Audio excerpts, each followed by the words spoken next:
सीतापुर में अजय और उसका परिवार साथ रहते थे। अजय का बड़ा लड़का शांत स्वभाव का था, वहीं उसका छोटा लड़का थोड़ा गुस्से वाला था। माँ मेरा टिफ़िन दे दो और नाश्ते में क्या बनाया है वो भी बता दो। बेटा, भाभी ने खाने में घिया की सब्जी बनाई है और आज नाश्ते में भी घिया की भुजिया है। माँ क्या है ये रोज़ रोज़ का ड्रामा, थक गया हूँ मैं घिया खाते खाते। तुम लोग अगर अच्छी सब्ज़ी नहीं बना सकते तो मुझे बता दो, मैं खुद बना लूँगा। अब आज खा ले बेटा, कल से ना हम ध्यान रखेंगे, कुछ और बना देंगे तेरे लिए। आज से 2 दिन पहले भी तुमने यही वादा किया था और उस दिन भी टिंडा बना के खिला दिया था। अरे इतना गुस्सा क्यों करता है? हम दोनों भूल गए थे कि तुझे घिया पसंद नहीं है। भूल गए थे तो आगे से याद रखना। मैं जा रहा हूँ ऑफिस, लेट हो रहा है मुझे। यश गुस्से में बिना कुछ खाए ऑफिस चला जाता है। ऑफिस में लंच के वक्त यश को भूख लगती है तो वो ऑफिस के बाहर कुछ खाने के लिए निकलता है। सर आपके टिफ़िन आया है, अब बाहर क्यों खाने जा रहे हैं? मैंने तो कोई टिफ़िन ऑर्डर नहीं किया, कहाँ से आया ये? सर मुझे नहीं पता, पर इस टिफ़िन पर आपका नाम लिखा है। हो सकता है आज मैं घर से गुस्सा होकर आया था तो मम्मी या भाभी ने मेरे लिए टिफ़िन भेजा होगा। यश टिफ़िन अपने साथ ले जाता है। वो देखता है कि टिफ़िन में पालक पनीर है और पालक पनीर देखकर यश खिल जाता है। माँ I love you, thank you thank you thank you. आज आपने बहुत अच्छा पालक पनीर बनाया था। अरे तो पागल हो गया है क्या? घर से खाना खा के तो गया नहीं और अब कह रहा है पालक पनीर बहुत अच्छा बना था। तो ऑफिस में टिफ़िन तुमने नहीं भेजा था? उस टिफ़िन में पालक पनीर था जो बहुत स्वादिष्ट था। अरे घर में पालक पनीर बना ही नहीं तो तुझे टिफ़िन में कैसे भेजूंगी? मैं समझ गया, मेरी प्यारी भाभी ने मेरे लिए पालक पनीर भेजा था। देवर जी, घर में आज घिया के अलावा कुछ बना ही नहीं था, मैं आपको पालक पनीर कैसे भेजूंगी? देखिए भाभी, आप ना झूठ मत बोलिए, मैं जानता हूँ आप अपने देवर का बहुत ख्याल रखती हैं। देवर जी, मुझे किसी ने आज पनीर ला कर ही नहीं दिया तो मैं आपको टिफ़िन में वो कैसे भिजवा सकती हूँ? यश अगले दिन उठकर ऑफिस के लिए तैयार होता है। भाभी नाश्ता लगा दीजिए और मेरा टिफ़िन भी दे दीजिए। वैसे क्या है आज टिफ़िन में? देवर जी, आज तो करेले की भुजिया और लंच में तोरी की सब्जी बनी है। फिर तो रहने ही दीजिए भाभी, आप मुझे जो रोज़ लंच में भेजती है ना पालक पनीर, आज भी वही भेज दीजिएगा। देवर जी, मैं आपको लंच नहीं भेजती। मैं मानता हूँ आप सबके सामने कहने से डर रही हैं पर मुझे पता है आज भी आप टिफ़िन भेजेंगी ज़रूर। यश ऑफिस चला जाता है। ऑफिस का गार्ड संतोष लंच के वक्त यश की टेबल पर टिफ़िन रख देता है। आज भी खाने में पालक पनीर था। भाभी इतना स्वादिष्ट खाना बनाने लगी है, पता नहीं घर पर वो ऐसा खाना क्यों नहीं बनाती। यश यही सोचकर घर जाता है कि आज तो वो पता करके ही रहेगा कि पालक पनीर बनाया था किसने। माँ देखो, मुझसे ना मजाक मत करो, सच सच बताओ, पालक पनीर तुमने ही भेजा था ना? मुझे तो एक बात बता, पालक और पनीर ये दोनों ही मुझे कौन ला कर देता है जो मैं पालक पनीर बनाऊंगी? देवर जी, आपको कोई गलत फहमी हुई है। रोज़ रोज़ कोई पालक पनीर कैसे बनाकर भेज सकता है? यश भी सोच में पड़ जाता है कि रोज़ रोज़ उसे पालक पनीर कौन बनाकर भेज रहा है। यश उस इंसान के बारे में पता करने की कोशिश करता है। संतोष भैया, आपको पता है जो आपको टिफ़िन देकर जाता है वो कौन है? सर ये तो मुझे नहीं पता, मैं जब ऑफिस आता हूँ तो आपका टिफ़िन कलेक्शन बॉक्स में रखा होता है। जो टिफ़िन रख कर जाता है उसे देखा है क्या, या उसका नाम पता कुछ मालूम है आपको? सर मैंने किसी को नहीं देखा, उस टिफ़िन पर आपका नाम होता है और कुछ नहीं। यश को खाना इतना अच्छा लगता है कि वो इस बारे में कुछ ज़्यादा सोचता नहीं। उसे बस यही लगता है कि शायद किसी मिसकंसेप्शन की वजह से वो टिफ़िन उसके नाम पर उसको मिल रहा है। संतोष भैया, मुझे लगता है ये टिफ़िन किसी और का है और गलती से मेरे पास आ रहा है। सर मैं पूरी कोशिश कर रहा हूँ उसका पता लगाने का जिसका ये टिफ़िन है, पर मुझे अब तक कुछ पता नहीं चल पा रहा। संतोष भैया, मैं ऐसे किसी का टिफ़िन नहीं खा सकता, अब आप ये टिफ़िन मुझे मत दिया कीजिए। सर आप ये टिफ़िन नहीं खाएंगे तो इस पे रखा हुआ खाना बर्बाद हो जाएगा। अरे संतोष भैया, कोई और रास्ता भी तो होगा, इस तरह मैं किसी और का टिफ़िन कैसे खा सकता हूँ? सर आप एक काम करिए, मुझे टिफ़िन के बदले पैसे दे दीजिए, जब इस टिफ़िन का मालिक आएगा तो मैं उसके टिफ़िन के पैसे दे दूँगा। यश को टिफ़िन का खाना बहुत पसंद आता था। कई दिनों तक ये सिलसिला चलता रहा, पर एक दिन अचानक टिफ़िन आना बंद हो गया। संतोष भैया, आज आपने मुझे टिफ़िन नहीं दिया। टिफ़िन तो सर आना बंद हो गया। अच्छा, जो टिफ़िन लेकर आता है आपने उससे पूछा?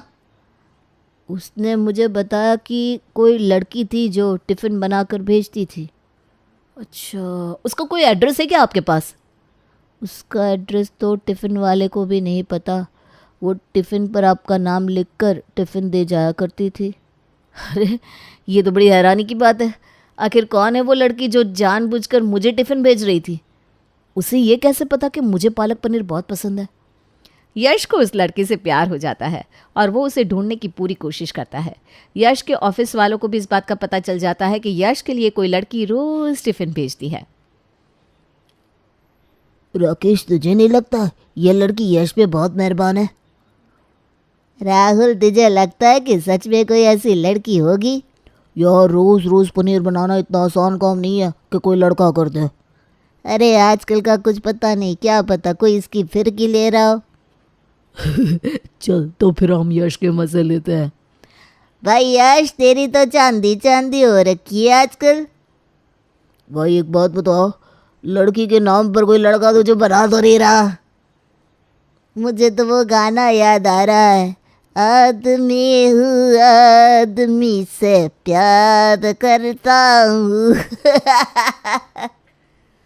सोच, अगर यश ने पता लगा लिया और उसके एड्रेस पर पहुंचा और किसी लड़के ने दरवाज़ा खोला तो क्या होगा? मैं तो ये सोच के डर रहा हूँ कि लड़के की जगह कहीं किसी 60 या 70 साल की बुढ़िया ने या 40-50 साल की किसी आंटी ने दरवाज़ा खोल दिया तो क्या होगा? यश का अब उसके ऑफिस में आए दिन मजाक बनाया जा रहा था।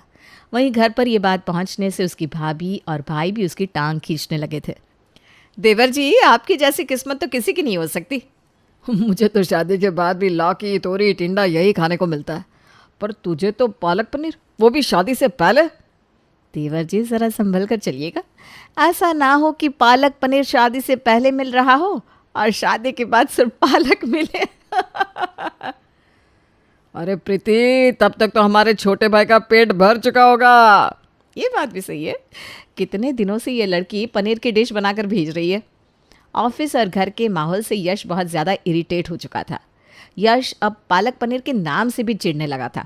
उसे कोई भी पनीर की डिश पसंद नहीं आती थी। बेटा, रोज़ तू खाना खा कर नहीं जाता। देख, आज तेरी भाभी ने तेरे लिए पालक पनीर बनाया है। माँ, या तो तुम खा लो उस पालक पनीर को या भाभी से कह देना वो खुद खा ले। यश, ये क्या तरीका है अपनी माँ से बात करने का? तुम में ज़रा भी तमीज़ नहीं बची क्या? मुझ में कुछ नहीं बचा, और जो बचा है ना वो आप लोगों से झेला नहीं जाएगा। देवर जी, आपको पनीर इतना पसंद है, इस वजह से ही मैंने आपके लिए पनीर बनाया। मुझे कुछ पसंद नहीं है, इसलिए मेरे लिए कुछ भी बनाना बंद कर दीजिए, और बेहतर होगा कि मुझसे कोई कुछ ना बोले। यश का ऐसा व्यवहार देखकर उसके घर वाले टेंशन में आ जाते हैं। सुनिए ना, मुझे ऐसा लगता है कि अब हमें यश की शादी करा देनी चाहिए। सही कहते हो काजल, शायद शादी के बाद यश उस लड़की को भूल जाए। मम्मी जी, ये फैसला लेने से पहले एक बार आप देवर जी से बात ज़रूर कर लीजिएगा। अरे उससे बात करने का कोई फ़ायदा नहीं है। वो इस कदर चिड़चिड़ा हो गया है कि शादी के नाम से भी दूर भागेगा। मम्मी जी, अगर उन्हें पता चल गया तो वो घर में हंगामा मचा देंगे। बहू, वो गुस्से वाला ज़रूर है, पर ऐसा भी नहीं कि घर में किसी भी तरह का बवाल खड़ा कर दे। पापा जी, आप लोग अपनी जगह सही है, पर उनकी ज़िंदगी का कोई भी फैसला लेने से पहले एक बार उनसे प्यार से ही बात तो कर लीजिए। देख बहू, मैं नहीं चाहती कि यश अपनी ज़िंदगी एक ऐसी अनजान लड़की के लिए ख़राब करे जिससे ना वो कभी मिला, ना कभी उसने उसको देखा, और यहाँ तक कि वो उसका नाम भी नहीं जानता। प्रीति माँ बिल्कुल ठीक कह रही है। यश का मूड तो हम सबको दिख ही रहा है। उसकी शादी करने में ही अब उसकी भलाई है। मैं नहीं चाहती कि देवर जी की लाइफ किसी लड़की की वजह से ख़राब हो जाए। सुनिए, क्या आपके पास यश के लायक कोई लड़की का रिश्ता आया है? हाँ काजल, अभी कुछ दिन पहले ही मेरे पास कुछ लड़कियों के रिश्ते आए थे। एक लड़की थी सोनम, जो मुझे पसंद भी आ गई थी। पापा, आपके पास उसकी कोई फ़ोटो है?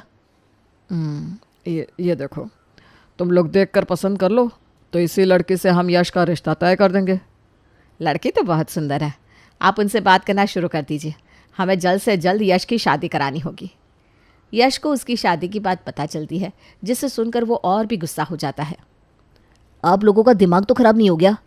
अरे बेटा, हम तेरा भला चाहते हैं, कब तक उस लड़की की याद में अपनी ज़िंदगी ख़राब करेगा? तो आप लोग क्या चाहते हैं कि शादी करके उस लड़की की ज़िंदगी ख़राब कर दो जो इस घर में आएगी? देवर जी, मैं मानती हूँ आपको उस लड़की से बहुत प्यार हो गया था, पर वो लड़की आपको मिली तो नहीं। यश, तुझे तो ये भी नहीं पता कि वो लड़की भी थी या फिर उसके पीछे अपनी ज़िंदगी क्यों ख़राब करना चाहता है। भाई आपको भी नहीं पता कि वो कोई लड़का था या लड़की। मैं इसी भरोसे पे जी लूँगा कि कोई लड़की है जो मुझसे बहुत प्यार करती है। अरे बेटा, कहना आसान होता है पर करना मुश्किल। तेरी लाइफ साल 2 साल की नहीं, बहुत बड़ी है। देवर जी, मम्मी जी बिल्कुल सही कह रही हैं। इतनी बड़ी लाइफ अकेले काटना बहुत मुश्किल होता है। आप लोगों को लगता होगा कि मैं अकेला हूँ, लेकिन मैं अकेला नहीं हूँ। मेरे साथ उसकी यादें हैं, वो पालक पनीर का स्वाद है, मेरा टिफ़िन का प्यार है। बेटा, इन लोगों की तरह तुझे ज़्यादा तो कुछ नहीं समझा पाऊंगा, पर एक इंसान की वजह से शादी ना करके तू 4-4 लोगों का दिल दुखाएगा। यश अपने पापा की बात सुनकर शादी के लिए हाँ कह देता है। काजल और प्रीति मिलकर यश की शादी सोनम नाम की लड़की से करा देते हैं। सोनम, हमारी शादी को कितने दिन हो गए। मैं चाहता हूँ कि तुम मुझे अपने हाथ से कुछ अच्छा बना कर खिलाओ। आप मुझे बता दीजिए, आपको जो भी पसंद होगा मैं वो बना दूंगी। सोनम, तुम्हें जो भी सबसे अच्छा बनाना आता है तुम वो बना दो, मैं खा लूँगा। सोनम अपने मन से पालक पनीर बना देती है, पर यश तो पालक पनीर देखते ही भड़क जाता है। ये सब किसकी हरकत है? देवर जी, इतना गुस्सा क्यों हो रहा है? ऐसा भी क्या हो गया? आप सबको पता है ना मुझे पालक पनीर पसंद नहीं है, तो ये पालक पनीर सोनम ने कैसे बनाया? आपने तो सोनम से सिर्फ ये कहा था ना कि कुछ भी बना दो जो तुम्हें सबसे अच्छा बनाना आता हो। हम लोगों ने उसे कुछ भी नहीं बताया है। आप लोगों को इतनी पुरानी बात का मजाक बनाना अच्छा लगता है क्या? अरे तुझे नहीं खाना तो मत खा, पर यहाँ ड्रामा मत कर। जा जाके अपने कमरे में बैठ जा। यश बिना खाना खाए अपने रूम में चला जाता है। घर के बाकी लोग खाना खाकर सोनम के बनाए पालक पनीर की बहुत तारीफ करते हैं।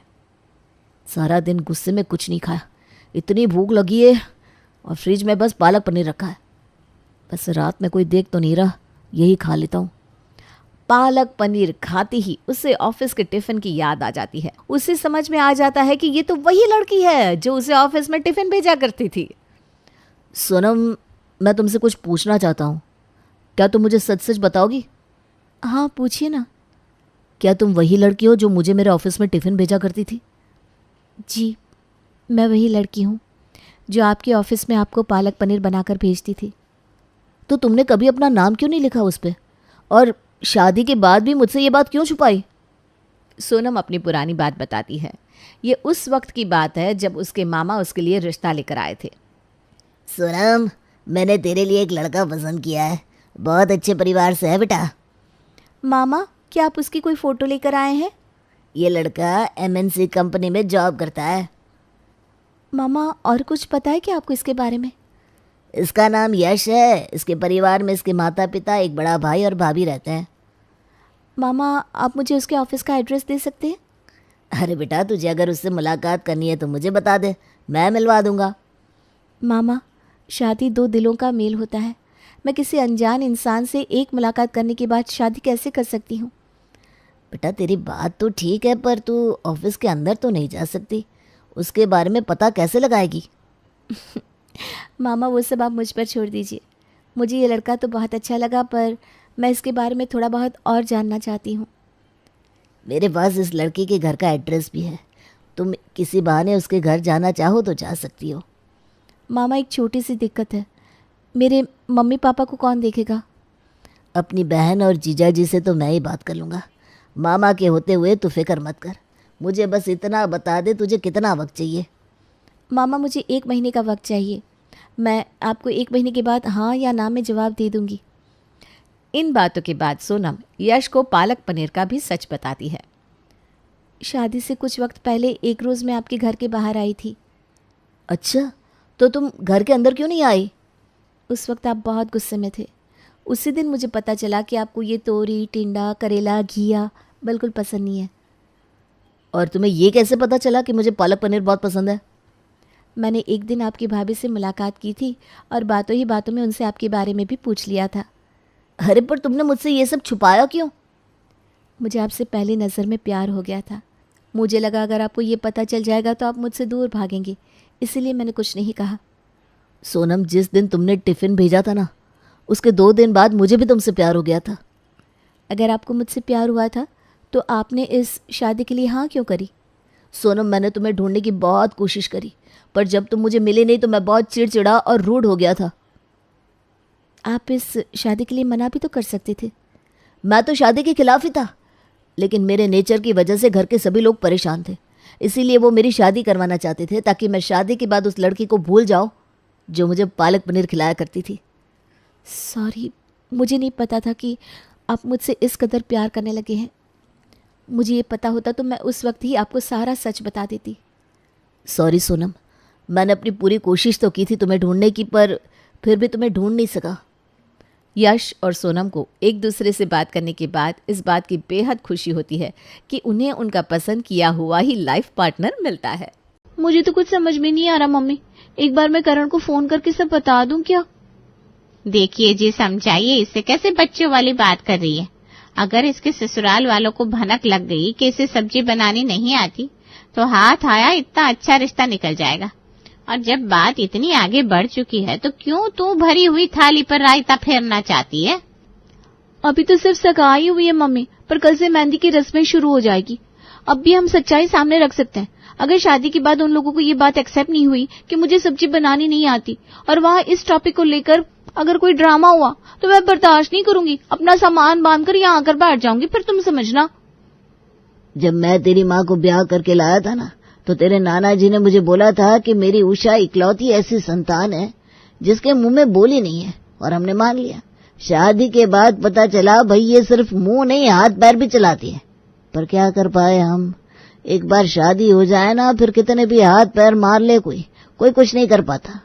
और दामाद जी को कुछ बोलने की जरूरत ही नहीं है, वो तो अपनी माँ का धूम है, तुरंत जाकर समधन जी को सारी बातें पिरो देगा। तू सीधा जा और कल ही मेहंदी की डिजाइन फाइनल कर बेटा। बेचारी नेहा झूठ बोलकर एक नए रिश्ते की शुरुआत नहीं करना चाहती थी, पर आमतौर पर अरेंज मैरिज में यही तो होता है। तुम अपना पास्ट भूल जाओ, मैं अपना पास्ट भूल जाती हूँ और एक नई कहानी शुरू करते हैं।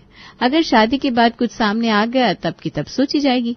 अपने ससुराल जाने के बाद से यहाँ नेहा घबराई हुई थी, तो दूसरी ओर नेहा की होने वाली जिठानी नैना भी जरा टेंशन में ही दिख रही थी। कहाँ हो तुम राहुल, और कितनी देर? कितनी देर, मरते मरते बचाओ मैं दीदी। वो रास्ते में मुझे जीजू मिल गए थे। वो तो अच्छा है मैं पराठे थैली में लेकर आ रहा था, वरना अगर भैया को शक हो जाता ना तो तुम्हारी शादी आज टूट ही जाती। अरे शुभ शुभ बोल रहे, शादी टूटे मेरे दुश्मनों की। मम्मी को बोला था कि मम्मी शादी के पहले ही लड़के वालों को बता दो मुझे रोटी बनानी नहीं आती, पर नहीं, मम्मी ने बताया नहीं, इसीलिए मुझे ये रोज रोज तुझसे रोटियां मंगवानी पड़ती है। अरे पर कब तक दीदी, 3 महीने तो हो गए और पता नहीं कितने दिन तुम रोटी बनाना सीखोगी। मेरे ससुराल में सबको पता है कि मुझे रोटी बनानी आती है, अब ऐसे में मैं कैसे रोटी बनाना सीखूं? शादी को ज्यादा दिन भी नहीं हुए कि बाहर जाकर क्लास ज्वाइन कर सकूं। अब तो बस सहारा मेरी देवरानी है, उससे सब कुछ बनाना आता है। कल से तो घर पर हलवाई लग जाएगा तो कोई प्रॉब्लम नहीं होगी। बाकी जैसे ही मेरी देवरानी आएगी रोटी का काम उसे संभला दूंगी। पहली बार कोई जिठानी अपनी देवरानी के आने का इतना बेसब्री से इंतजार कर रही थी। नैना सभी को खाना परोसती है, जिसे खाते ही उसका पति मिहिर कहता है, तुम्हारे हाथ की रोटियां खाकर ऐसा लग रहा है मानो मम्मी जी ने अभी अभी अपने घर से बनाकर भेजी हो। मिहिर की बात सुनते ही नैना के तो हाथ पैर ठंडे हो जाते हैं। ये क्या कह रहे हो आप मिहिर जी? मेरा मतलब है मम्मी क्यों रोटी बनाकर भेजेगी? अरे वही तो मैं कह रहा हूँ, ऐसा लग रहा है। आज जब मैं दुकान से घर लौट रहा था ना तो रास्ते में मुझे राहुल मिला, उससे थोड़ी बातचीत हुई, फिर वो आगे निकल गया और मैं रमेश समोसे वाले के पास चला गया तो आज उसने बनाए थे कटलेट। मम्मी जी को कटलेट कितना पसंद है ये तो हम सब जानती है, इसलिए 2-4 कटलेट लेकर मैं मम्मी जी के घर चला गया था। आप मम्मी के पास गए थे? मम्मी ने तो बताया नहीं। आप समझन इतनी सी बात तुम्हें फोन करके बताती रहेगी तो तुम अपने ससुराल का काम कब करोगी बहू? ये तो समझदारी है समधन जी की। आगे बता बेटा, फिर क्या हुआ? होना क्या था मम्मी, हर बार की तरह मम्मी जी ने मुझे देखते ही खाने पर बिठा दिया। नाना करते भी 2 रोटियां तो खिला दी उन्होंने।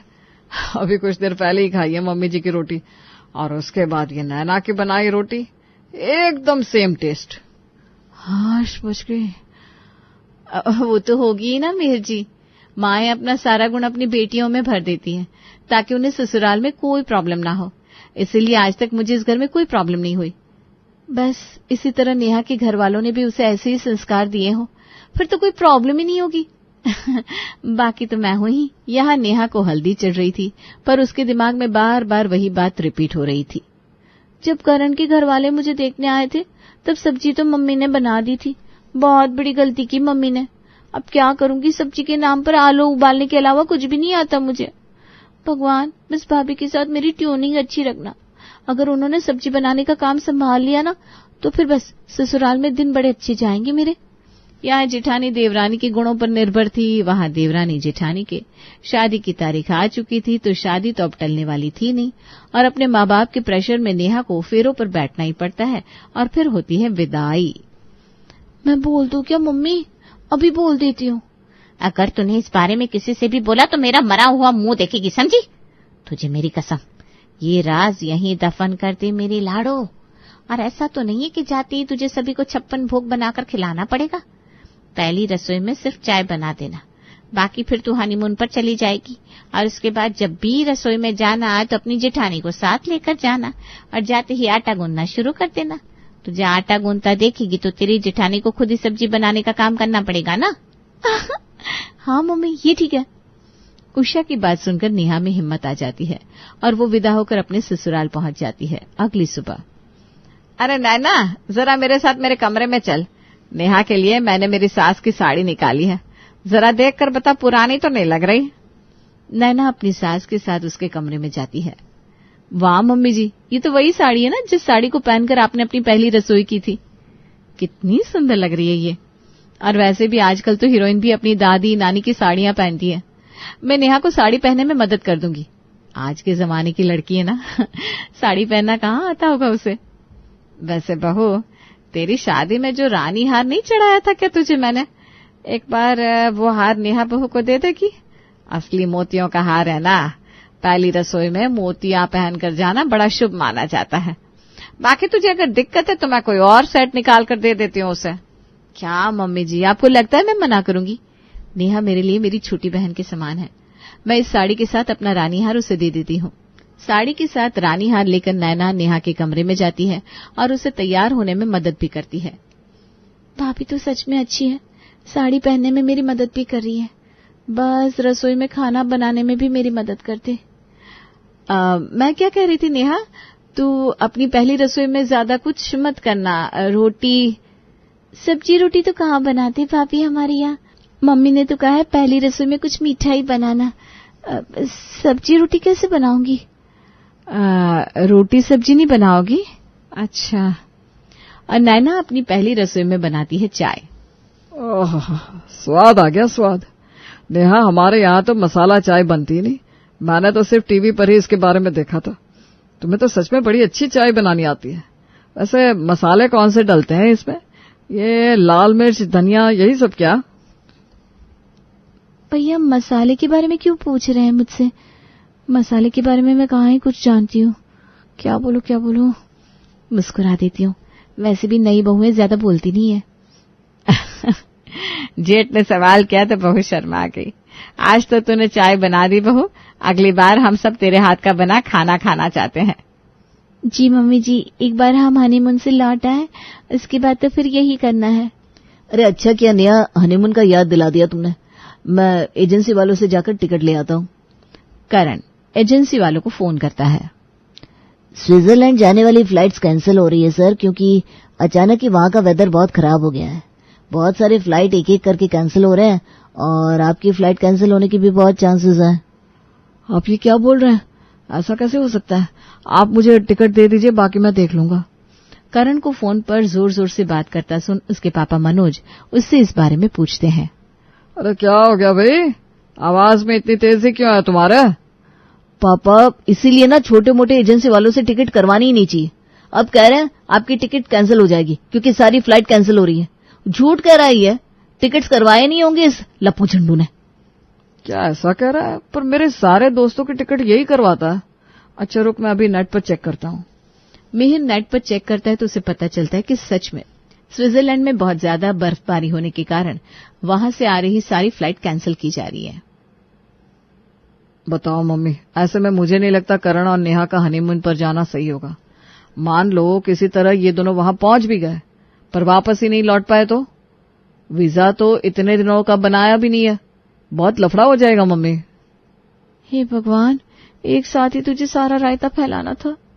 क्यों कर रहा है भगवान तू ये मेरे साथ? मेरा हनीमून कैंसिल नहीं होना चाहिए, वरना ये शादी कैंसिल हो जाएगी। तो फिर ये तय रहा तुम दोनों कहीं नहीं जा रहे हो। चलो ये भी अच्छा है। मुझे तो शादी के तुरंत बाद हनीमून जाने का कॉन्सेप्ट समझ में ही नहीं आता। पहले ही 4-5 दिन के फंक्शन के कारण सभी थके रहते हैं, उसके बाद ट्रैवल करके बाहर जाओ। हनीमून पर तो तब जाना चाहिए जब दूल्हा दुल्हन दोनों फ्री हो। अब तो फ्री हो ही जाएंगे ना पापा जी, क्योंकि मेरा राज खुल जाएगा और मुझे अपने मायके भेज दिया जाएगा।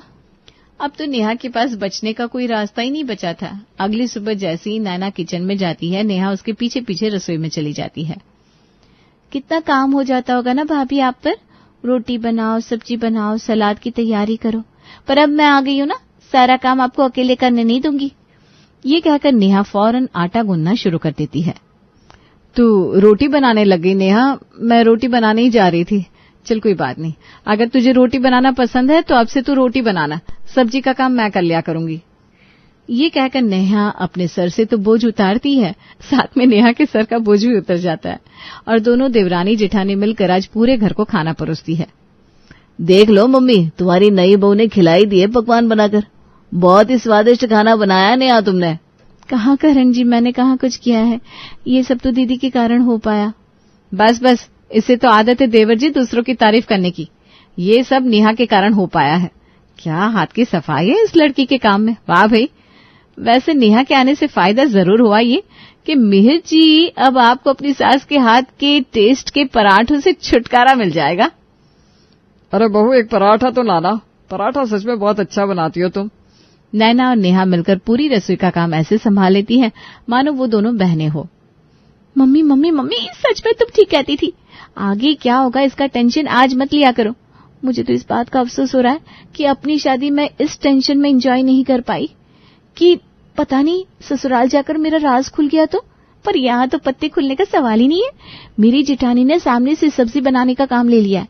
अब यहाँ मेरा राज कभी नहीं खुलने वाला। बार बार फोन करके परेशान क्यों कर रहा है मुझे तो। वाह दीदी, देवरानी आ गई तो भाई को भूल गई। भूल गई क्या 3 महीने सुबह शाम दोपहर रात कैसे छुप छुपा कर तुम्हारे ससुराल वालों के लिए रोटियां लेकर आता था मैं। पागल है क्या तू? तेरे एहसान तो मैं इस जन्म में कभी नहीं उतार पाऊंगी। वो तो रसोई में मेरे साथ आजकल मेरी देवरानी रहती है। ऐसे में मेरे हाथ कभी बिजी रहते हैं और उसने फोन उठा लिया तो इसीलिए कह रही हूँ, जब तक मैं फोन ना करूं फोन मत करना। और अभी कुछ दिन अपनी बहन को भूल जा और तू भी अपनी लाइफ एंजॉय कर। मेरे पीछे तू भी बड़ा परेशान हुआ है। मैंने और मेरी देवरानी ने काम बांट लिया है।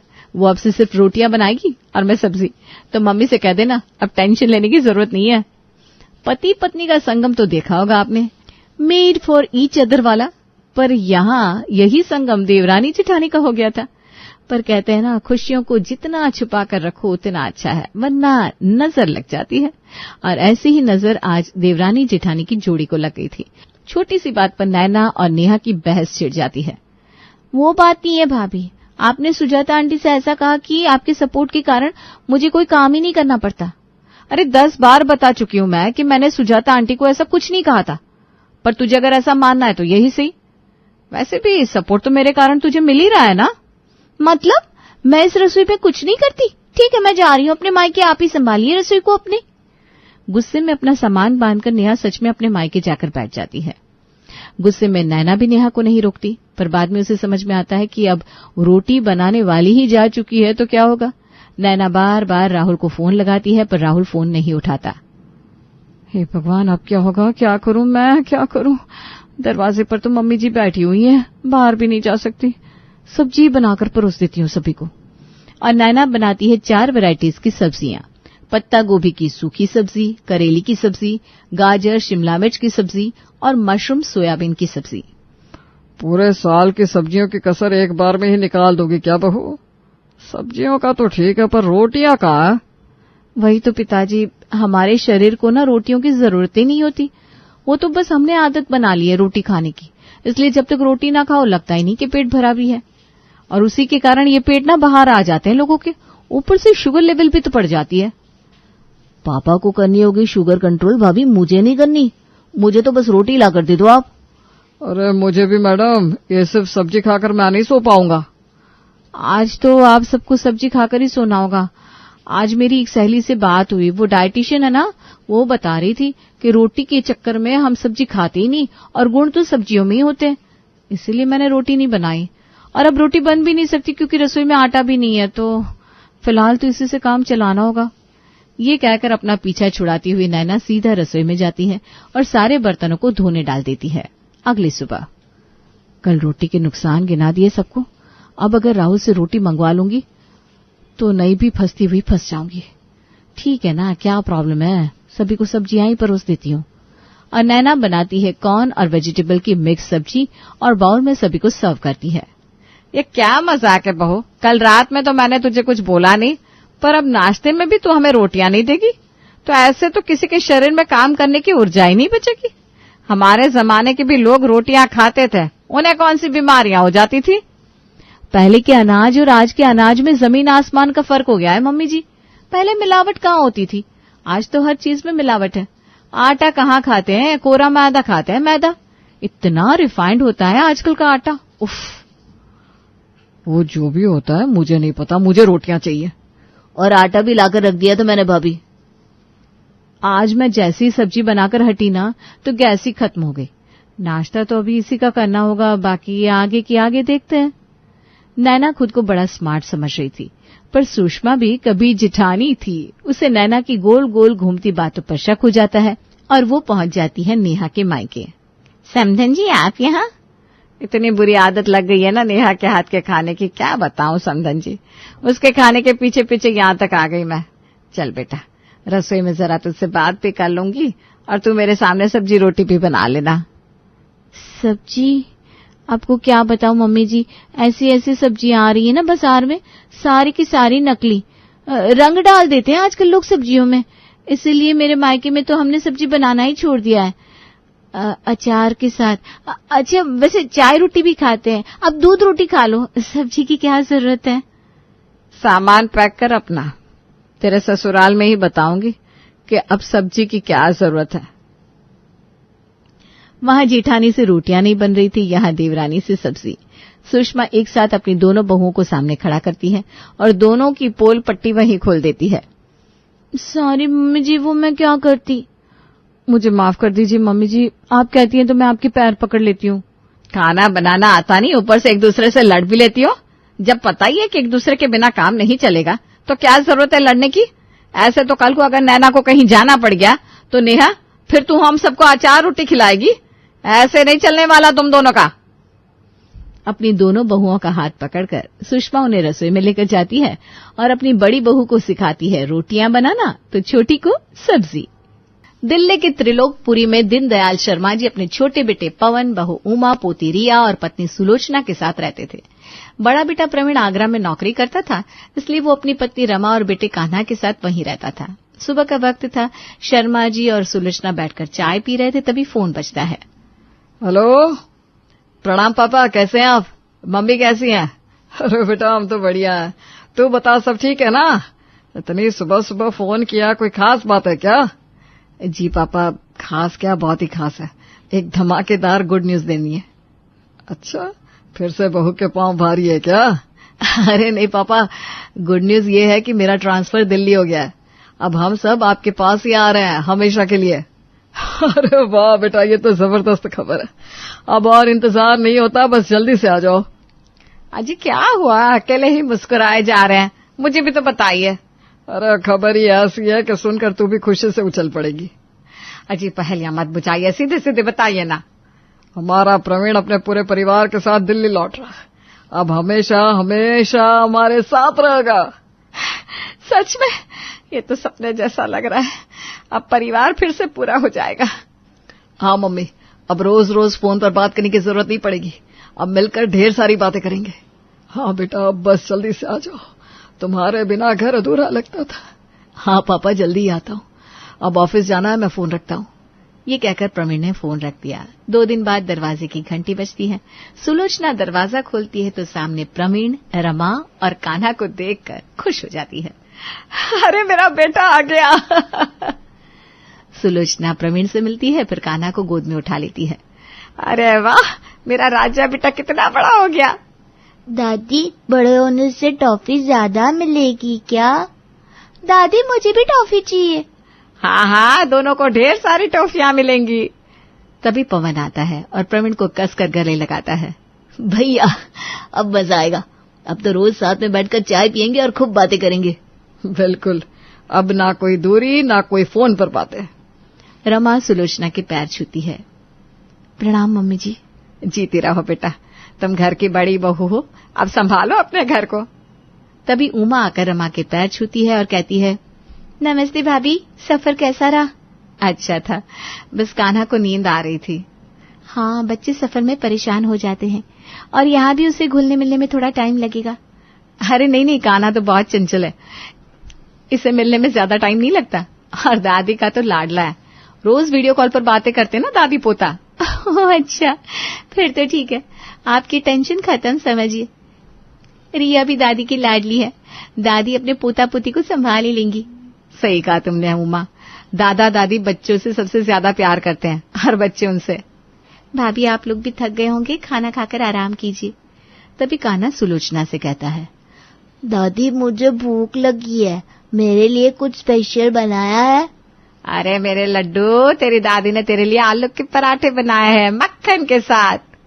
भैया दादी बहुत टेस्टी पराठे बनाती है, मम्मी से भी अच्छे। दादी मैं भी खाऊंगी पराठे। हाँ मेरी गुड़िया, तेरे लिए भी बनाया है। वाह दादी, आलू के पराठे तो मेरे फेवरेट हैं, जल्दी से खिलाओ। चलो बच्चों, दादी तुमको अपने हाथों से आलू के पराठे खिलाएगी। कान्हा और रिया अपनी दादी के साथ आलू पराठे खाने चले जाते हैं। उधर दीनदयाल शर्मा भी प्रवीण को देखकर खुश होते हैं।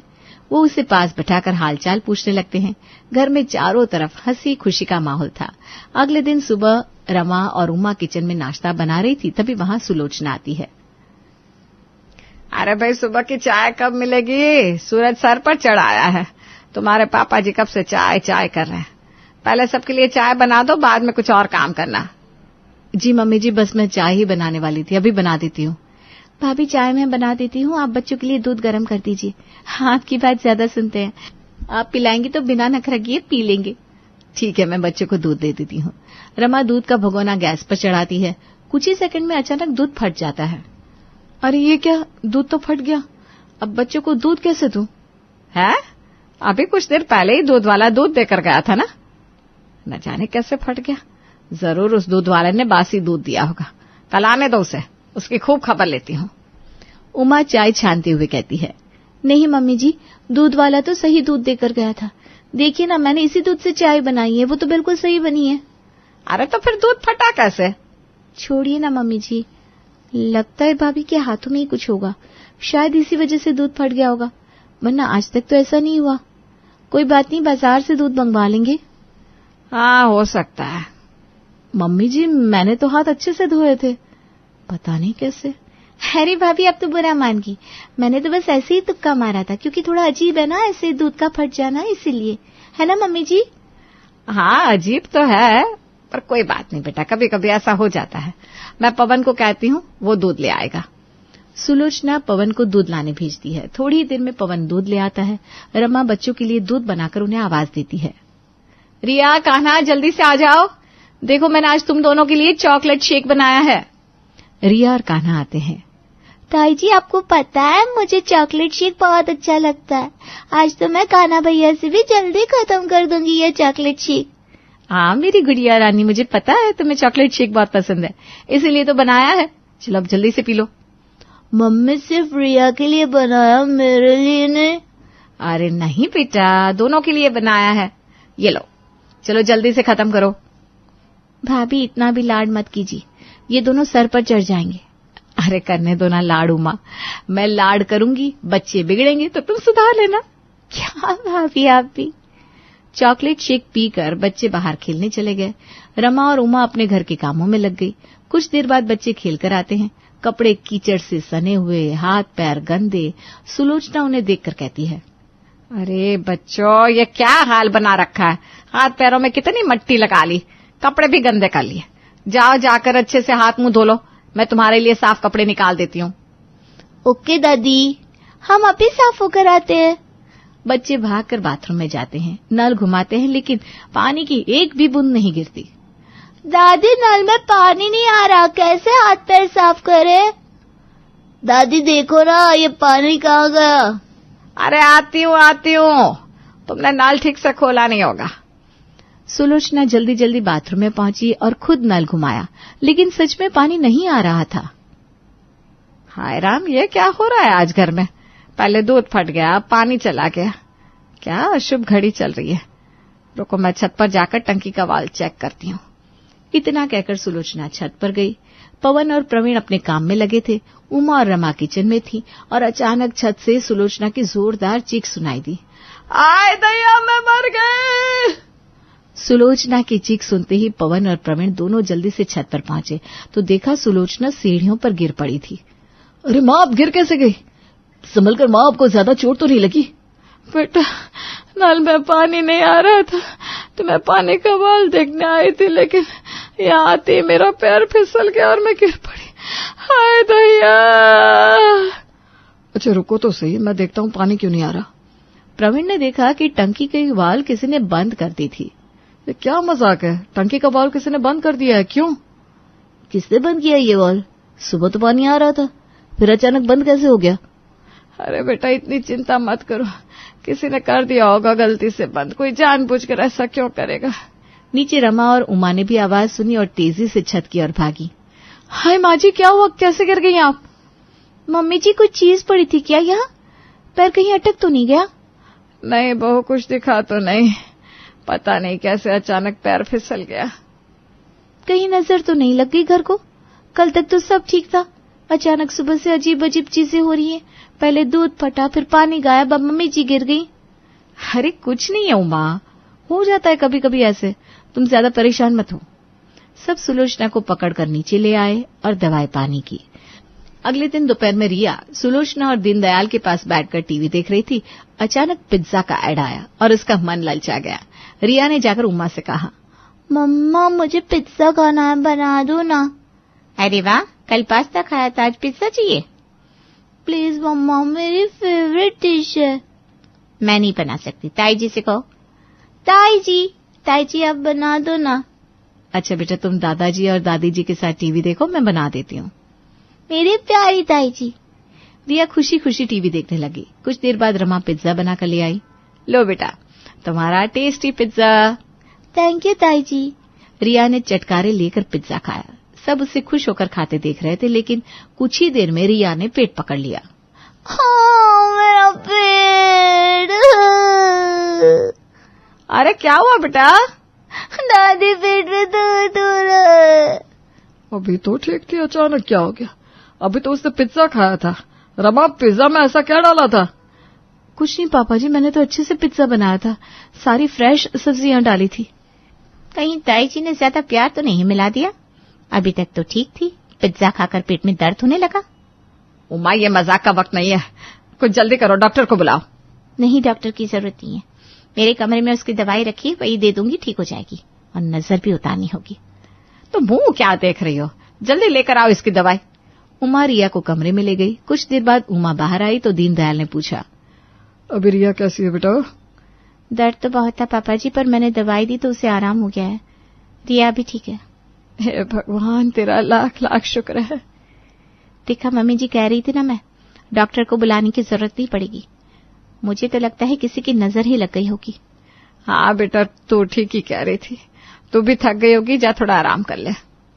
उमा अपने कमरे में चली गई। ऐसे ही शाम हो गई और शाम को सुलोचना अपने कमरे में आराम कर रही थी। उमा चाय की ट्रे लेकर आई। लीजिए मम्मी जी, आपकी फेवरेट अदरक वाली चाय। हाय उमा, तू तो मेरी जान बचा लेती है, बस यही चाहिए था मुझे। मम्मी जी एक बात कहूं? हाँ बोल बेटा। कुछ गलत मत समझिएगा, बस ध्यान से मेरी बात सुनिएगा। ध्यान? किस बात का?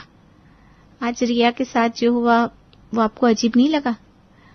जब से भाभी घर में आई है तब से जो भी हो रहा है, आपको कुछ अजीब नहीं लग रहा? हाँ, सोचा तो मैंने भी था, लेकिन तू ऐसा क्यों कह रही है? मम्मी जी अब आप ही देखिए ना, जब से भाभी आई है क्या क्या हो रहा है। पहले दूध फटा, फिर पानी गायब, फिर आप भी गिर गई, और अब रिया का पेट दर्द। कुछ तो गड़बड़ है। सुलोचना को अब उमा की बातें सही लग रही थी। हाँ उमा, तो सही कह रही है, यह सब अजीब तो हो रहा है। बस मम्मी जी मैं तो कह रही थी कि थोड़ा ध्यान रखिए, कोई घर के लिए पनौती साबित ना हो जाए। मुझे जो लगा मैंने आपसे कह दिया, बाकी आप तो बहुत समझदार हैं। ऐसा कहकर उमा वहां से चली गई। अगले दिन दोपहर का वक्त था। सुलोचना अपने आंगन में बैठकर सब्जियां काट रही थी। तभी गेट पर खटखटाने की आवाज आई। दरवाजा खोला तो सामने कमला खड़ी थी। बस कर सुलोचना बहन, अब और बर्दाश्त नहीं होगा। अरे क्या हुआ, क्यों इतनी गर्मी में तप रही है? गर्मी में तप रही हूँ या बातों से जल रही हूँ ये पूछ। मोहल्ले में नई नई बातें चल रही है। कैसी बात है? अरे अब क्या बताऊं। अभी सुबह छत पर खड़ी थी तो मैंने सुना कोई कह रहा था, अरे कुछ औरतें तो बस दिन भर दूसरों के घरों में ताक झांक करने में लगी रहती है और फिर पूरे मोहल्ले में नमक मिर्च लगाकर गॉसिप फैलाती है। अब तो ही बता ये बातें किसके लिए हो सकती है? तू कहना क्या चाह रही है? अरे सुलोचना, मैंने देखा नहीं उसे ठीक से, लेकिन जो भी थी वो तेरे घर से कोई था, क्योंकि आवाज तेरे घर से ही आई थी। और ये तो कुछ भी नहीं, अभी तो पैर में मैं बाजार गई थी तो किसी ने पीठ पीछे ताने मारे। कुछ लोग तो अब भी पुराने जमाने में जी रहे हैं, कपड़ों का स्टाइल तक नहीं बदला। अब भला मोहल्ले में और कौन होगा जो पुरानी साड़ियां पहनता हो? हाँ तो हो गई, मेरी बहू है, अब मोहल्ले में हमारी बदनामी कर रही है। देख सुलोचना, मैं पुरानी साड़ियां पहनूं या नहीं पहनूं, इससे किसी और के पेट में क्यों दर्द होने लगा? अरे कमला, तो कुछ भी पहन ले, मुझे क्या, मेरा दिमाग खराब मत कर। देख मैं जानती हूँ ये बात तेरे घर से किसी ने कही है, अभी मैं जा रही हूँ, लेकिन अगर पता चला तो मैं उसे छोड़ूंगी नहीं। अरे अभी तो जा, पहले पता कर फिर आना। कमला गुस्से में पैर पटकती हुई चली गई। सुलोचना वहीं बैठी सोचने लगी कि ये किसका काम हो सकता है। तभी उमा सुलोचना के पास आती है। मम्मी जी क्या हुआ, आप किस सोच में डूबी हैं? अरे अभी कमला आई थी, कह रही थी कोई हमारे ही घर से उसकी बुराई कर रहा है। कौन हो सकता है? हाय राम, ऐसा किसने कहा? अरे वही तो मैं पूछ रही हूँ। कमला कह रही थी कि हमारे घर से किसी ने कहा कि वो पुरानी साड़ियां पहनती है और कोई मोहल्ले की औरतों के बारे में ताक झांक वाली बातें कर रहा था। मम्मी जी मैं कुछ कहना तो नहीं चाहती थी, लेकिन क्या? मम्मी जी आपको पता नहीं है, मैं घर के कामों में इतनी बिजी रहती हूँ कि बाहर जाने का टाइम ही नहीं मिलता। लेकिन सुबह जब मैं किचन में काम कर रही थी तो मैंने कुछ सुना था। क्या सुना तूने? साफ साफ बोल।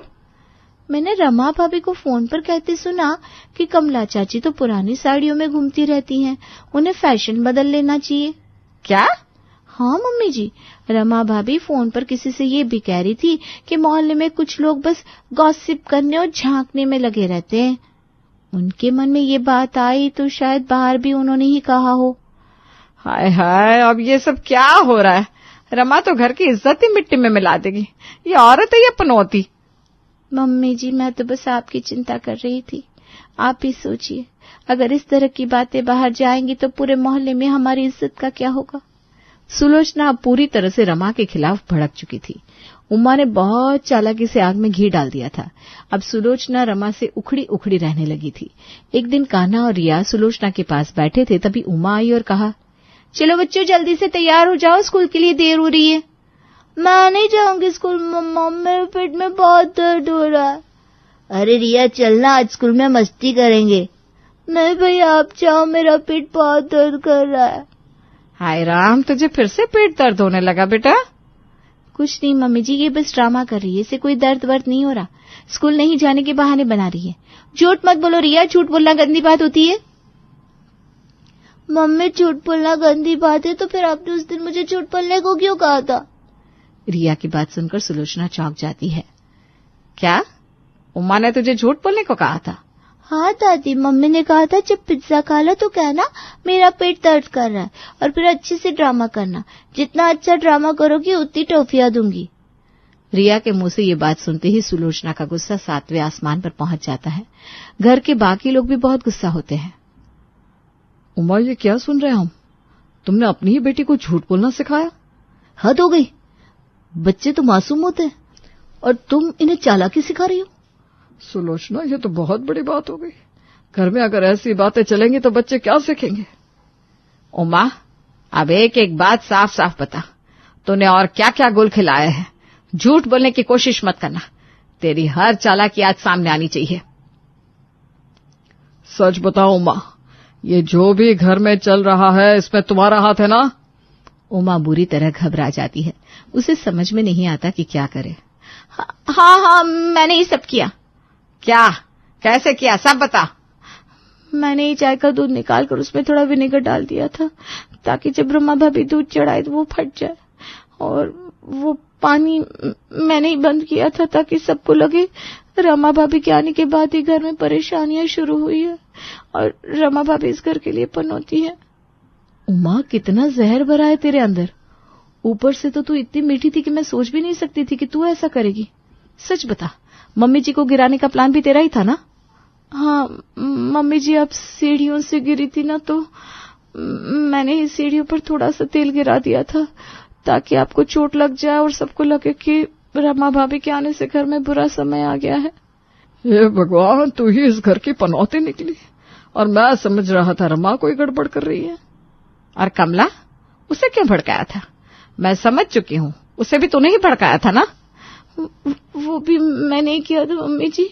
मैंने ही कमला आंटी के कान भरे थे ताकि इल्जाम रमा भाभी पर आ जाए। हाय रे किस्मत, मुझे तो लगा था रमा इस घर की पनौती है, लेकिन असली मुसीबत तो तू निकली। अब ये बता, ये सब आखिर तूने क्यों किया?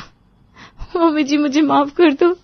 मैंने ये सब इसलिए किया क्योंकि मुझे लगा रमा भाभी के आने के बाद मेरी अहमियत खत्म हो जाएगी। मुझे लगा कि अब सब उन्हें ज्यादा प्यार करेंगे और मेरी कोई कदर नहीं रहेगी। मैं बस उन्हें घर से भगाना चाहती थी। उमा, ये तुमने क्या कर दिया? सिर्फ जलन और ईर्ष्या के कारण तुमने पूरे घर का माहौल खराब कर दिया। और सोचो, अगर रिया ने ये सब ना बताया होता तो हमें तो कभी पता भी नहीं चलता। लेकिन तुझे ये समझने की जरूरत थी कि घर प्यार से चलता है, साजिश से नहीं। परिवार में कोई किसी से बड़ा या छोटा नहीं होता। तूने सिर्फ रमा को नहीं, पूरे घर को तोड़ने की कोशिश की है। घर में हर किसी की अपनी जगह होती है उमा। ये कोई कंपटीशन नहीं है कि कौन बड़ा है कौन छोटा। अगर तूने प्यार से रमा का साथ दिया होता तो तेरा भी सम्मान बढ़ता। मम्मी जी, पापा जी, मुझे माफ कर दीजिए। मुझे अपनी गलती का एहसास हो गया है। अब मैं कभी भी ऐसा नहीं करूंगी। रमा भाभी, हो सके तो आप भी मुझे माफ कर दीजिए। अब जो हो गया वो हो गया, लेकिन याद रख, अब अगर दोबारा ऐसा कुछ किया तो इस घर में तेरी कोई जगह नहीं रहेगी। मम्मी जी, उमा से गलती हो गई है। मुझे भरोसा है वो आगे ऐसा कुछ काम नहीं करेगी। हम दोनों बहनों की तरह मिलकर रहेंगे, है ना उमा? जी भाभी, मैं हमेशा आपकी छोटी बहन बनकर रहूंगी। उमा की साजिशें खत्म हो चुकी थी। घर में सब कुछ नॉर्मल होने लगा था। लेकिन एक बात तय थी, अब सुलोचना बिना सोचे समझे किसी पर भी शक करने से पहले 2 बार जरूर सोचेगी।